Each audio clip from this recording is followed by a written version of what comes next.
sejahtera untuk kita semua.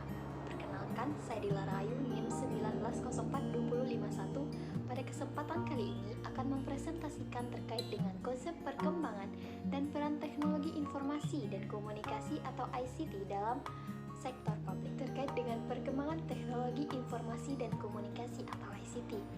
Teknologi informasi dan komunikasi atau ICT sebagai bagian dari ilmu pengetahuan dan teknologi yang mana secara umum adalah semua teknologi yang berhubungan dengan pengambilan, pengolahan, pengumpulan, penyimpanan, penyebaran, dan penyajian informasi.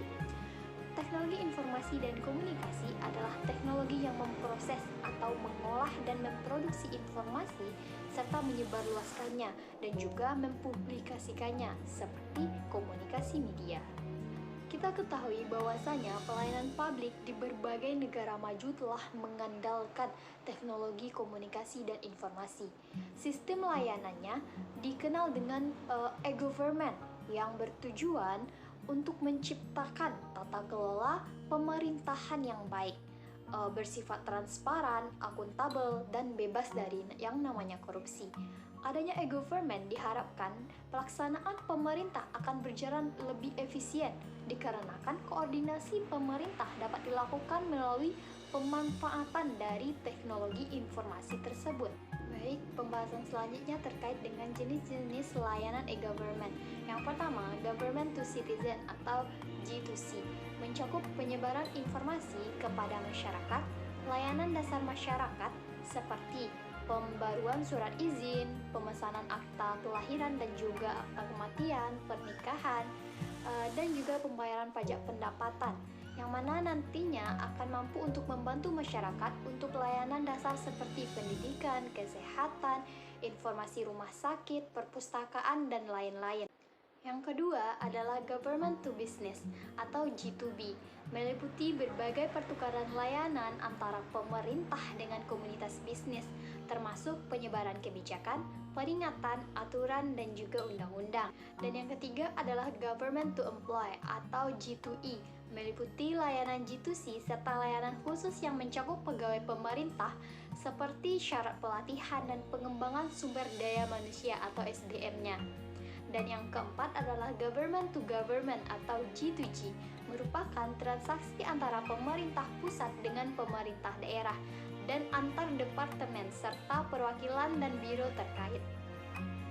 Kemudian masuk kepada pembahasan selanjutnya terkait dengan peran teknologi informasi dan komunikasi, yaitu dalam bidang pemerintahan. Pertama, meningkatkan efisiensi dalam berbagai data atau informasi di dalam maupun antar pemerintah. Yang kedua, mensosialisasikan kebijakan yang telah dibuat oleh pemerintah kepada masyarakat sehingga pihak-pihak terkait dapat berbagi ide dan informasi dengan suatu kebijakan tertentu. Yang ketiga, dapat membantu kontribusi terhadap kebijakan ekonomi. Penggunaan TIK dalam e-government ini nantinya dapat mengurangi terjadinya korupsi serta meningkatkan keterbukaan dan rasa kepercayaan masyarakat terhadap pemerintah. Yang keempat, meningkatkan pelayanan terhadap masyarakat tentunya. Selanjutnya dalam bidang keuangan dan perbankan, yaitu pertama, mempermudah masyarakat atau nasabah nantinya dalam proses melakukan transaksi tanpa perlu pergi ke bank seperti adanya m-banking. Yang kedua, lebih mempermudah bank menerima data dari ATM ke database bank. Yang ketiga, memberi dan menerima informasi dengan mudah. Dan yang keempat yaitu e-commerce atau perdagangan elektronik. Nantinya akan mempermudah kita untuk dapat berbelanja atau melakukan transaksi lainnya melalui e-commerce. Dalam bidang pendidikan, pertama, sebagai sumber bahan ajar karena tersedia e-book atau format digital lainnya. Dan yang kedua yaitu sebagai fasilitas belajar mengajar. Dan yang ketiga, menjadi sumber informasi untuk penelitian serta yang lainnya. Dan yang keempat adalah kemudahan menyelenggarakan pendidikan tatap muka tanpa terhalang jarak dan waktu. Baiklah, sampai di sini presentasi dari saya. Apabila ada kesalahan, saya mohon maaf. Sekian dan terima kasih. Assalamualaikum warahmatullahi wabarakatuh.